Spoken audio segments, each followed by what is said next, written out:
Welcome to the Gambia. This is the Gambia River, and it flows the entire way from the east of the country all the way to the coastline. Hi, I'm Will. This is Chris, and we're going to attempt to paddle the entire length of the country. 470 kilometers of stunning landscapes, amazing wildlife, and extreme heat. I am absolutely Meeting local communities and coming face to face with hippos. Join us on our adventure as we travel the entire length of the Gambia.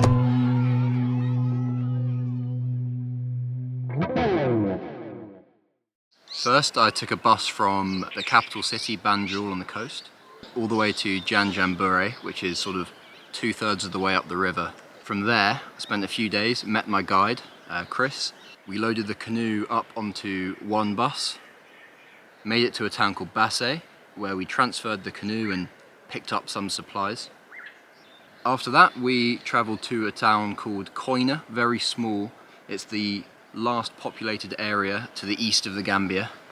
Every side here is now Senegal. From there, we had to put the canoe in the back of a sort of motorbike trailer thing, which was interesting.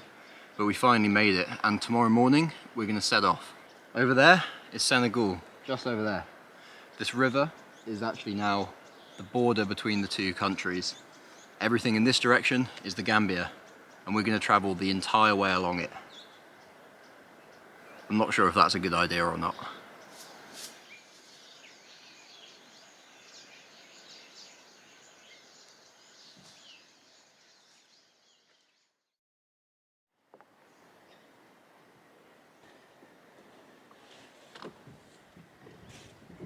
All of this is Senegal, and all of this is the Gambia. Yeah.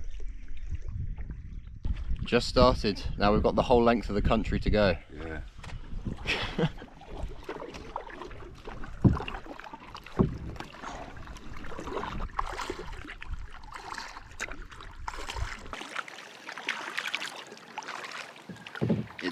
It's getting a bit hotter, so I had to put a t-shirt over underneath my cap to protect me from the sun. Yeah. The sun's no joke, right?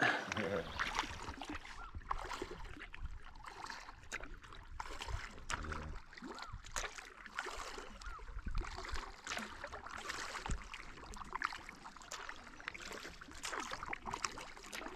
I had completely underestimated the heat here. The temperature was now over 45 degrees Celsius. Very, very warm. Very warm and sunny, you know?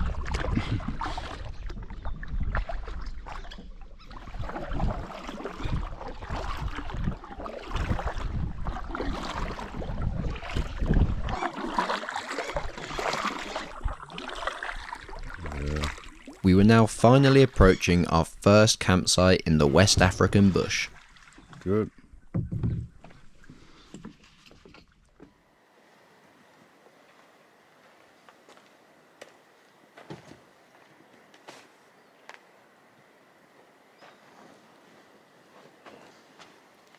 We had to find somewhere to camp on high ground, as we were in hippo territory. As they can weigh up to 1,800 kilograms, they're not exactly the best at climbing.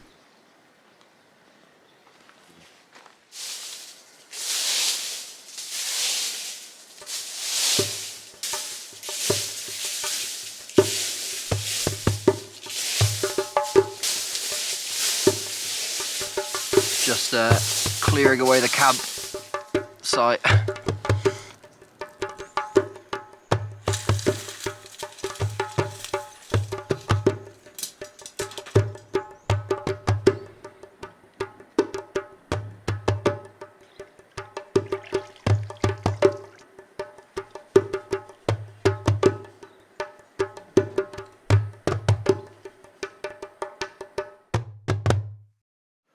Just packing up camp this morning. very hot last night, had to sleep outside because I was sweating too much. And lots of hippo noise, which makes me a bit apprehensive to get in the water today. But it will be fun. Sanabanora. Nice to meet you. And this is the morning catch. Morning catch. These two are fishermen. They've just been out on these boats and caught these fish. It was good.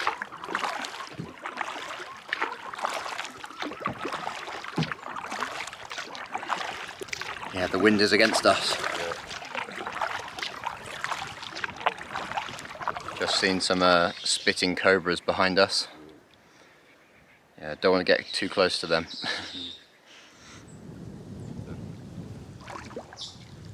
These were highly venomous forest cobras, and they were everywhere. They are the largest of the cobra species, and their venom can kill in less than 30 minutes.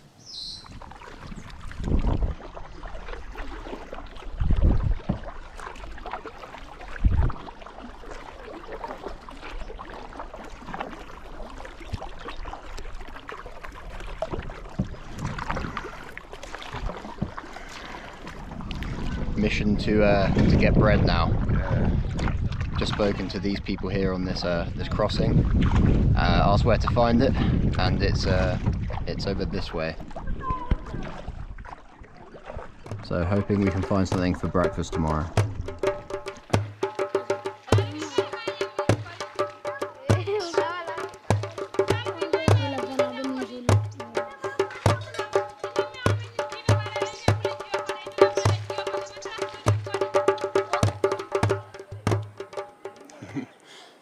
This is you here, yeah? Yes.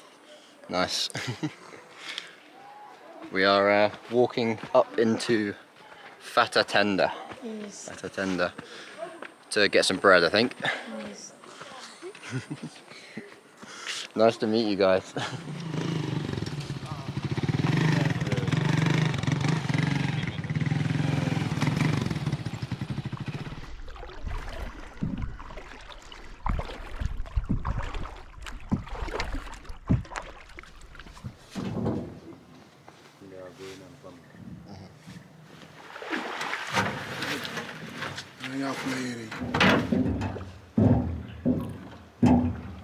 This is how the communities cross from one side of the river to the other. I think this boat actually belongs to the communities, and people just help out, and then they might get some money at the end of the month as like a sort of collection point. But everything here in the Gambia is very much a community-based spirit, and everyone is very happy to help anyone. So it's really nice. Ah, nice, refreshing. Yeah. After a long day of paddling. See. Okay. Okay. That will look I picking salable. Ah? Yeah. Aka kidu nja jiyo kono. Abaka jiyo tano. Yeah. Come close here? I'm not going to swim across, no. No. No. It's too difficult. Si. Too far. Mbe video la leteng. Ana na. Melat na.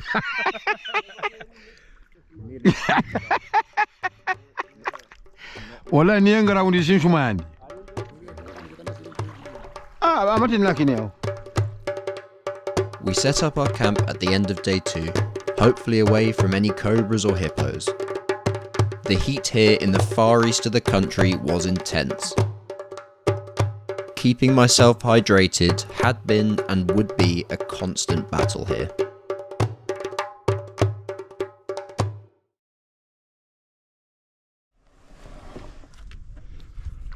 Right, off again. That was a good camping spot.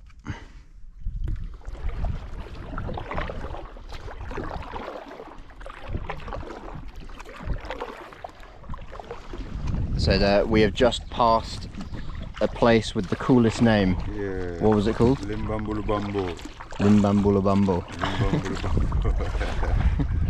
Yeah, nice place, you know.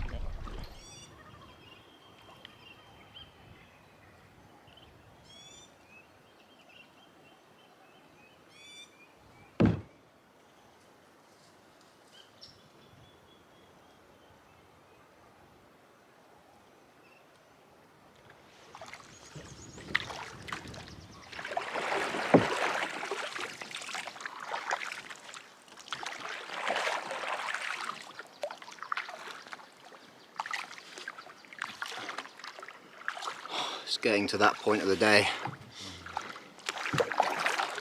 Probably about 40 degrees now. This last bit has been quite grueling. We've had a long way to go. We've been paddling for nearly 4 hours. So, but we're getting there.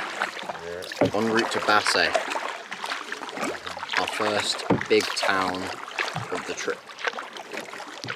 Yeah, and a lot of the banks, apart from the riverside, are completely burnt out, and there's no forest or anything. And as we're speaking, you can see another bit of smoke, another fire further ahead. So yeah, there's lots of bushfires. As soon as you go slightly out, there is no forest at all.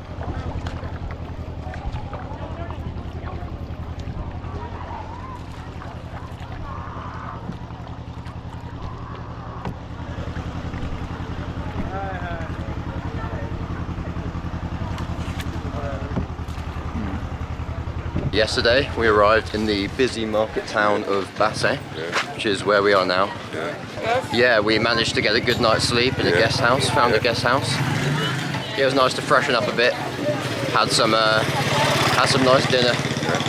But when we arrived it was 46 degrees, so a bit too hot to do any filming or anything. But yeah, we are on the street of Basse, just around the garage. Now heading back to the navies to pick the canoes. Yeah, we left our canoe at the navy. Exactly. We're looking forward to see hippos and other stuff. So there might be hippos today, which I'm both very scared and very excited about. But Chris is a master when it comes to avoiding the hippos, so I think we should be good. Exactly.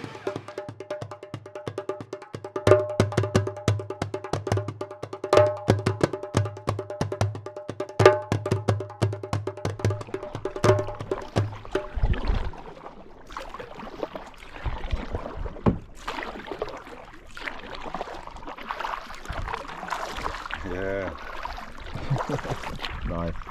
Looking good. We might have just heard a hippo in the bushes. There's something making a lot of noise. So yeah, could have been hippo or could have been monkeys, but we're definitely not going to go on land to check. They're going to laugh at the camera on my head. Hey, how are you? Good? Good, how are you? Nice. Yeah, alright. Good. Goodbye. Strange, too bad with a camera on his head. In the middle of nowhere. Must look very strange.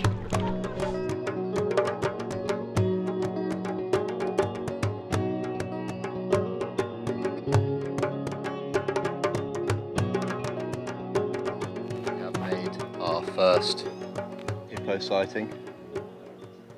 They came up in the distance over there, and now they've dropped back underneath.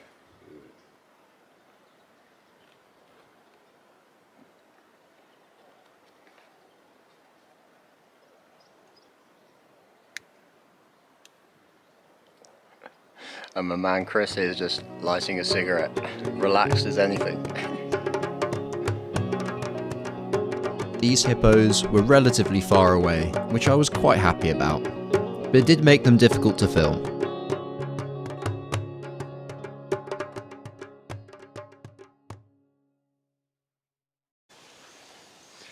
As I was filming a tree that had been cut down, we heard voices shouting at us from the bank. It was a man that was actually the one cutting down the trees. It was really funny trying to interview him because we just gave him the GoPro and shouted questions at him from the canoe. English was also his second language, so we'll see how that footage looks. It'd be really nice if you could say your name and what job you're doing. Yeah. And my name is Aliu, yeah. We are doing wood work. We used to split wood, you know. This is the wood, that's what we are splitting. You see the wood? This is our occupation. This is our work. You see, it's a big wood. What is the wood used for? The wood, Yeah, what is it used for? it's used for when you are making a house. You make boxes. Sure. Yeah, it's mainly used for that. Even a boat. Deforestation is a huge problem in the Gambia. Cutting down trees on such a large scale is devastating for the environment. With temperatures like regularly reaching 45 degrees in the far east of the country, it's just going to make it a lot worse. They're burning down forests for rice field space next to the river that we're seeing all the time. But we have a growing population here that they need to eat, they need to feed themselves. But you know, it's easy for us from European countries or Western countries to say that this is a terrible thing and should be stopped immediately. If you look at the UK, where I'm from, for example, we've already done all of our deforestation. Most of our land is either like urban areas or fields. We've already used like all of the trees and all of the forests to develop economically.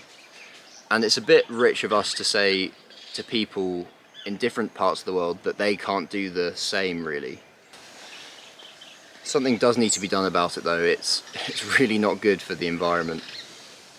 And that's one thing that this country has going for it, is the wildlife, and it'd be a shame to see that go.